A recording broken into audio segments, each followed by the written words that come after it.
Upcoming ఓటీటీలో release అయ్యే Telugu movies list. 1. 'Sharma and Ambani' present ETV win యాప్లో స్ట్రీమింగ్ అవుతుంది. 'ప్రేమలు' తెలుగు ఏప్రిల్ 12న ఆహాలో రిలీజ్ కానుంది. 'వెయ్ దరువెయ్' ఏప్రిల్ 12న అమెజాన్ ప్రైమ్ వీడియోలో రిలీజ్ కానుంది. 'గామి' విశ్వక్సేన్, చాందినీ చౌదరి కలిసి నటించారు. ఏప్రిల్ 12న జీ5లో రిలీజ్ కానుంది.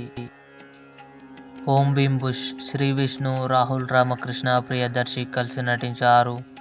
ఏప్రిల్ 12న అమెజాన్ ప్రైమ్ వీడియోలో రిలీజ్ కానుంది. 'ఓం భీమ్ బుష్' ఏప్రిల్ 19న ఆహాలో రిలీజ్ కానుంది. 'ఆర్టికల్ 370' ఏప్రిల్ 19న జియో సినిమాలో రిలీజ్ కానుంది. 'టిల్లు స్క్వేర్' సిద్దు జొన్నలగడ్డ, అనుపమ పరమేశ్వరన్, నేహా శెట్టి కలిసి నటించారు. ఏప్రిల్ 27న నెట్ఫ్లిక్స్లో రిలీజ్ కానుంది. ఇవి అప్కమింగ్ ఓటీటీలో రిలీజ్ అయ్యే తెలుగు మూవీస్ లిస్ట్. ఈ వీడియో మీకు నచ్చినట్లయితే లైక్ చేయండి, షేర్ చేయండి, మా ఛానల్ని సబ్స్క్రైబ్ చేసుకోండి.